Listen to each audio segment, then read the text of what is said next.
Many have tried to challenge the Tesla Model Y. Now it's striking back even stronger with this update here, the new Model Y, or also called Model Y Juniper. And we'll tell you all about it here with Thomas Nautical in 4K, full screen, full length. Let's go. Not only the most sold EV, but also the most sold car overall in the past 2 years. Very impressive indeed. Now becomes this new face here with the light strip, goes all the way through from right to left or left to right. Matrix LED, the main headlamp is underneath that, and also an updated front bumper for better aerodynamics.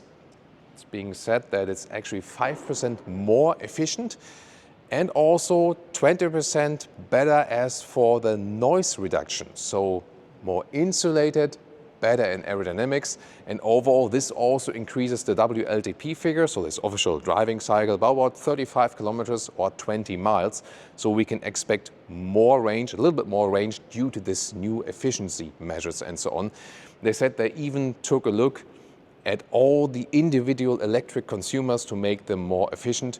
So the official figure says now 1.3 kilowatt hours on 100 kilometers less of consumption. Interesting, of course, we will drive it at some point for you as well. Another interesting change is the front camera.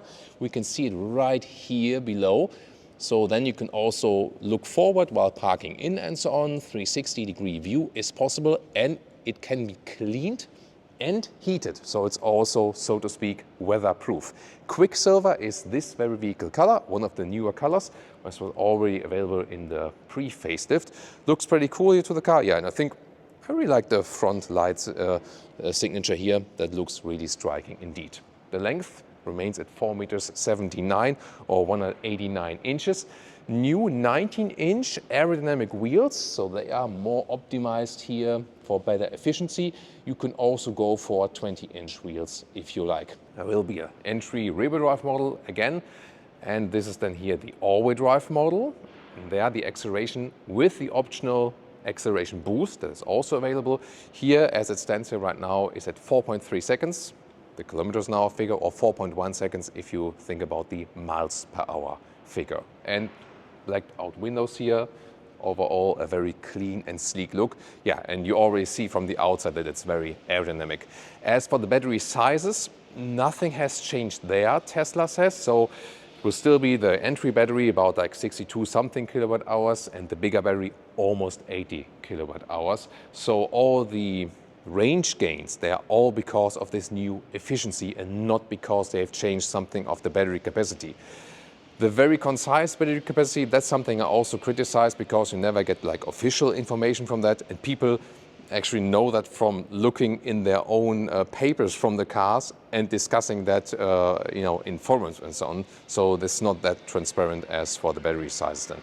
New tail lamps here, you can see they are projected, and that gives this very cool effect here that you see the Tesla lettering here. Yeah, this looks really nice, right? This light projection.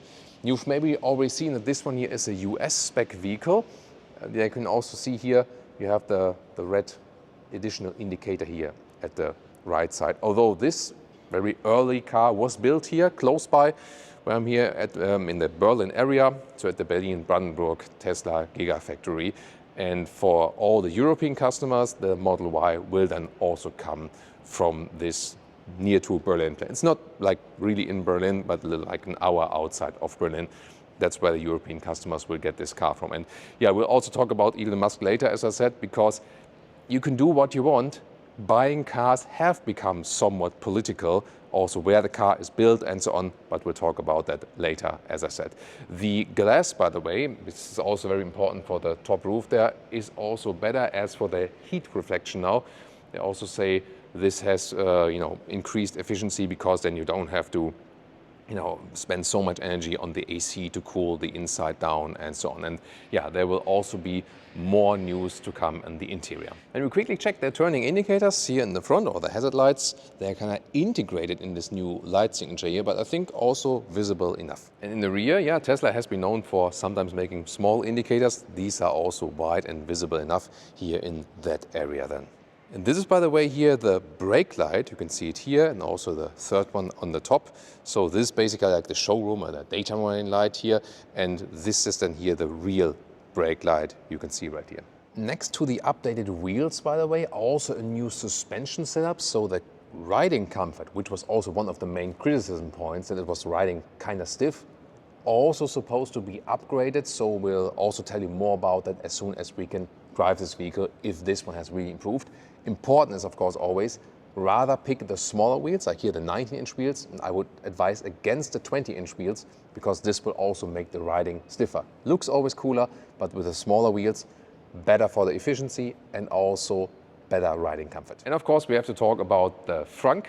If you have your smartphone app connected, you can also open it with a smartphone, for example. In this case, I have a magic helper on the inside of the vehicle. There we go, with the Frunk, which is really large, very well usable for whatever, not only for a charging cable, which in most cases you don't need, because the box at home has the charging cable and the supercharger has also the charging cable. So this is then rather a luggage Frunk indeed.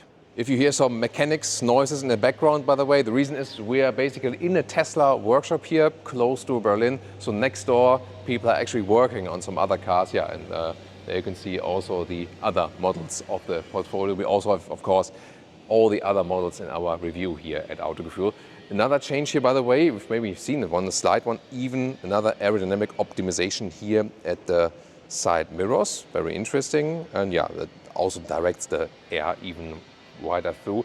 Top speed, by the way, still is at 200 kilometers an hour or 125 miles an hour. And yeah, even for the German Autobahn, that's more than enough. Towing capacity, 1.6 tons. And yeah, also the rear has been aerodynamically optimized. Interesting is, of course, also the interior. We have the frameless windows, and you can see also on the top here is a dual lamination. So this will really, really help also at staying silent on the Autobahn. Let's check it out in the rear.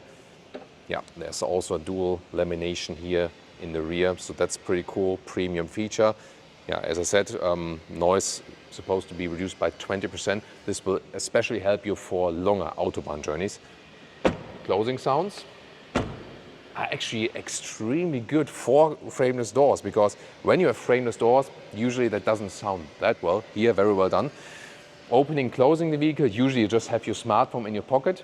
And there, Tesla claims that the connectivity of the smartphone has been increased like with a 10x factor. That's more reliable and quicker, you know, how you communicate smartphone, car to the cloud, and so on and so on. Then here, the typical door handles, yeah, some like them, some don't. With long fingernails, maybe not the best thing. So yeah, then inside of the doors, everything is wrapped here. Looks indeed premium, feels also nice. This in here, the bright interior. Here is a little bit softer for your elbow. Then you have new ambient lighting. We can already see integration here, and 16 speakers plus one subwoofer. We can already see one here, and there are more speakers throughout the car. So I'm going to show that here. Also fabric at the inside of the doors. Yeah, we rarely see that with even more expensive cars nowadays. Model Y entry badge. So they basically tick all the boxes. The seats here with electric control directly on the seats. I really like to have that because it's just easy to do. Then completely new seats. We have known them from the Model X, from the Model S, and then they have been introduced to the Model 3, and now also with this change here to the Model Y. They are the biggest upgrade. You see they have a perforation, they have also ventilation in the front, heating for everyone. And the steering wheel, this is also known from Model 3, has been carried over here. Here, for example, the wipers on the right side for the voice input. Here there's also a separate button to trigger the camera. That's also quite good.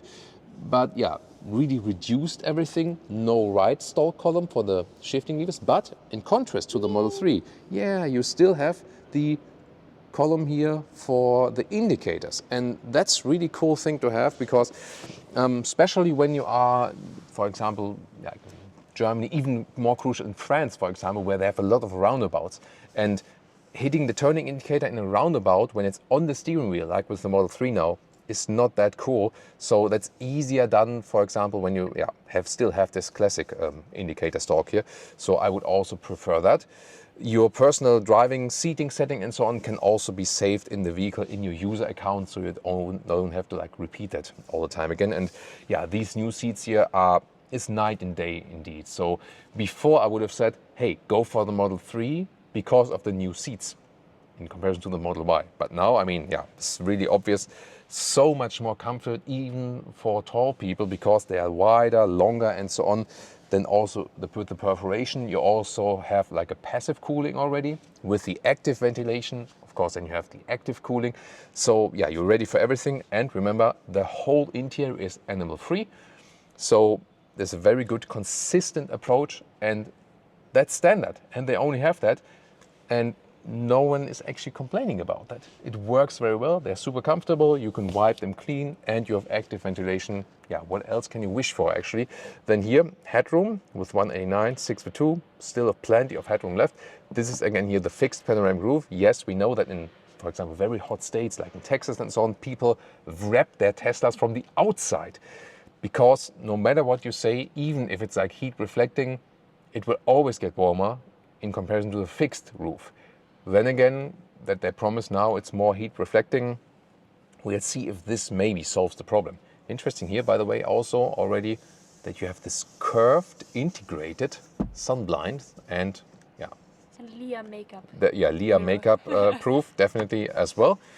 So this is from my seating position, but there's even more to discover. So we'll say, come over. Welcome to this new interior, even cleaner and sleeker than before. Really nice here with the bright fabric on the top part and then this ambient lighting that goes all the way around like a river hoop. And the glove box, you still open that here in the infotainment system, is here pretty shallow. Yeah, and then you close it here with the magnet. You can feel that. I think the seats in Bright look really nice, right? Don't they? Integrated head restraint. Of course, you can still get the black version as usual. In the front, we already know that. This is like the microfiber 2 inductive charging pads. Middle console, it's like these and these open. They are also adaptive here, these couples, and a lot of space here. Yeah, you can hide whole thing. There's a 12-volt charger in there as well. And here underneath, even more space. So for all the clutter and so on. And I mean, this cannot be adjusted here. It's just like, yeah. But the overall build quality, everything feels and looks pretty nice. Of course, very rightful criticism is still no head-up display and no digital instruments. And some say, hey, I don't care. I see the speed here. It's fine. But I think you should at least offer one thing of that. If you say, hey, I don't go for instruments, but not offer a head-up display, I'm fine with that, you know. But I think it should be at least one, instruments or head-up display. Or what do you think about that? Yeah, the gear change, indeed, once again now here on the left side, like with the updated Model 3 that you just like, you know, like for drive or reverse, when you hold the brake, you know, like here at the moment, showroom mode is enabled. So you slide here on the right side. There are also these emergency buttons on the top here. So if the touchscreen would fail, you can also select the gears on the top here. And here you can also activate the hazard lights, for example, on top, because this is like mandatory that you need to have that. We can look at the camera here already, because there you can see this in the front camera, the new one we can see. And here to the side, we can see the other models. What's also interesting is that when I use the turning indicators, I have this blind spot view here that also appears in right or left. Here on the right side, in this case, the door is open. That's why it's looking a little bit strange. But yeah, it's a good feeling here, you know, that you can still use the real turning indicators here. So I think that's maybe a mix we can definitely live with. And you also have the controls here on the steering wheel here, like a real jog to turn the volume knob, for example. So that's also good. Yeah, I mean, it is very clean, but it has a premium touch. The only thing I would really say with the head-up display or the instruments, I would have wished for one thing, but that has been a thing with Tesla for quite a while now. Different in the Model S and the Model X, but here Model 3 and Model Y definitely went for this all like really reduction of things.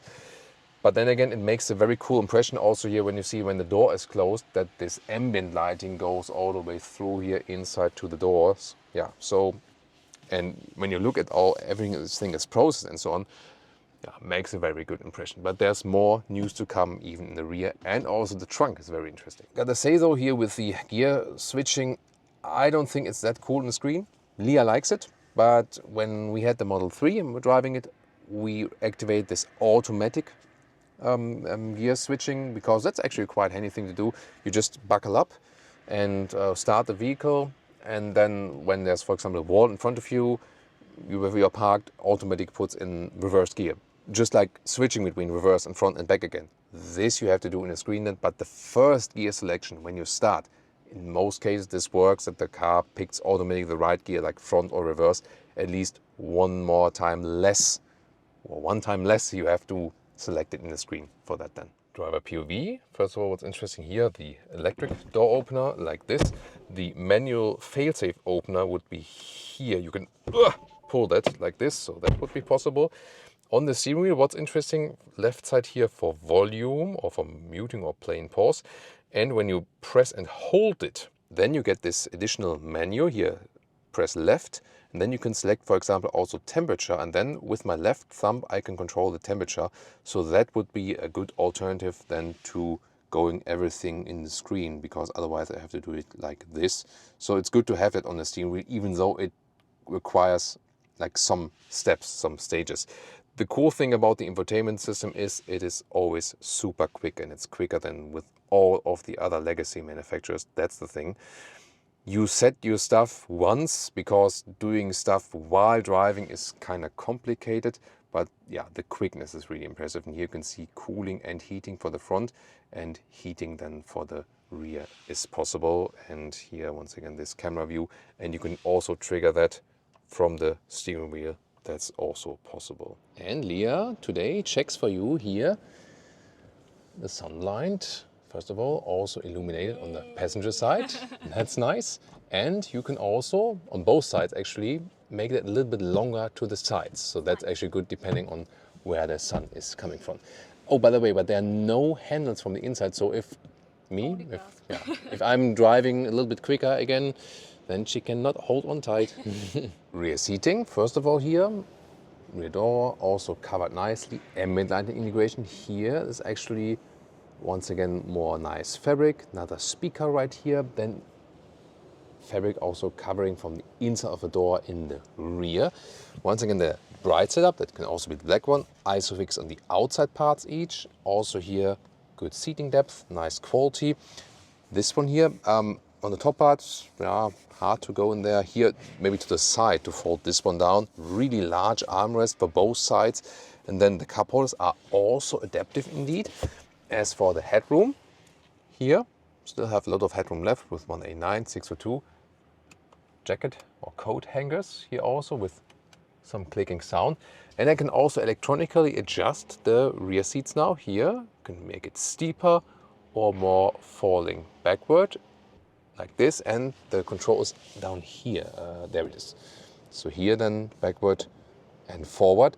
And this will also soon play a role in the trunk. This will be very interesting, I can tell you so far.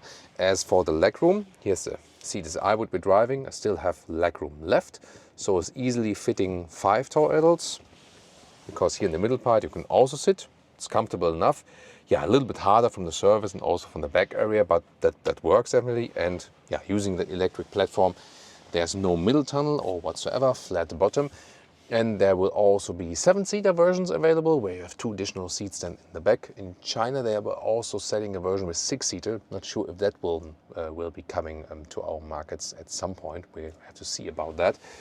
2 USB-C chargers here in the rear now, 65 watt each. That's pretty cool. And a new screen. You can also watch YouTube, your favorite Autogefühl episodes, of course.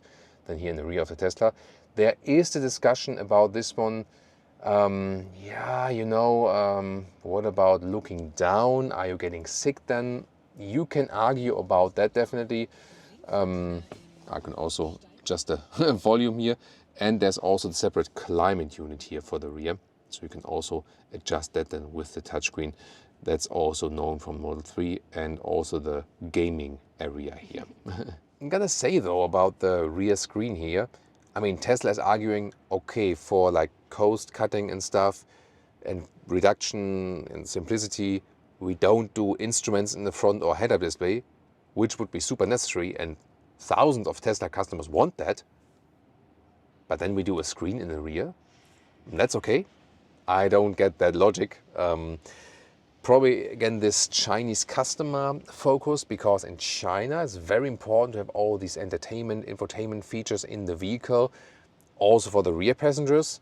Wait a minute, the Onvo last time did have a head-up display, right? So yeah, interesting. So there are this and these solutions. So we have actually seen, I think, more Chinese vehicles than Teslas having at least one thing like head-up display or instruments. Let's see how that one is evolving. And here's something interesting. So this electronic adjustment here of the back seat, if you press slightly, you go back and forth for your personal back setting there.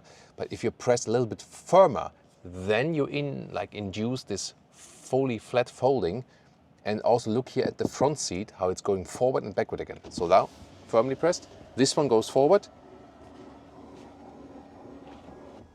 It's interesting, like how you say, like it's a little bit going like almost in circles or something like that. So here then folding flat, and now when I go put it back again, also look how this one goes forward and backward again.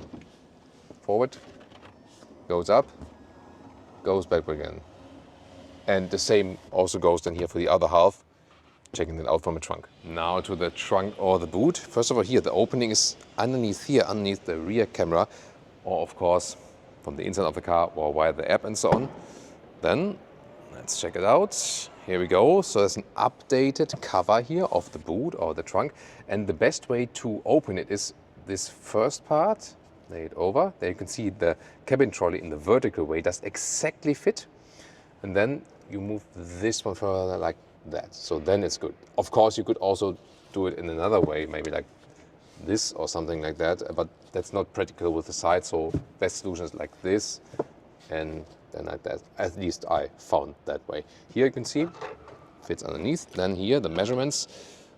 Yeah, this part is a little bit less than 1 meter or 40 inches, the upper part, but then there are the wheel arches, and the width is 1 meter and 10 or 43 inches, and the total height here is like this here, about 70 centimeters or almost 28 inches. And big update is here now.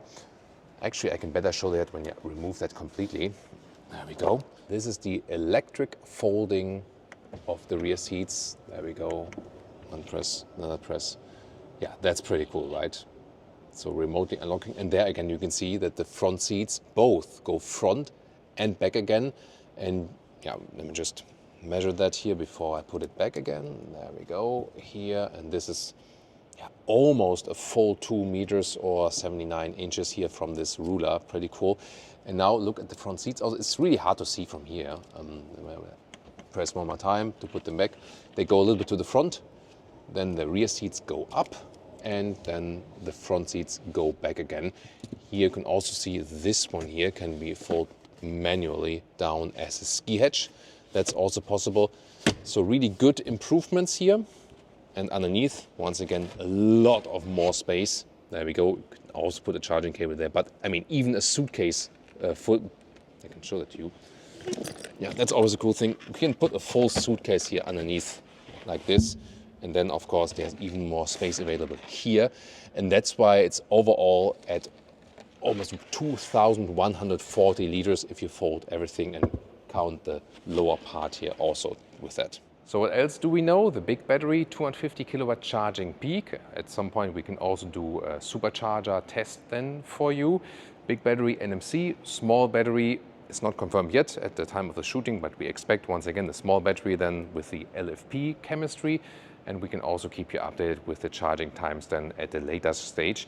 As for the range, yes, it has been increased. And we know that even in like Autobahn driving, higher speeds, it is one of the most efficient EVs out there. It always depends then on the temperature and so on.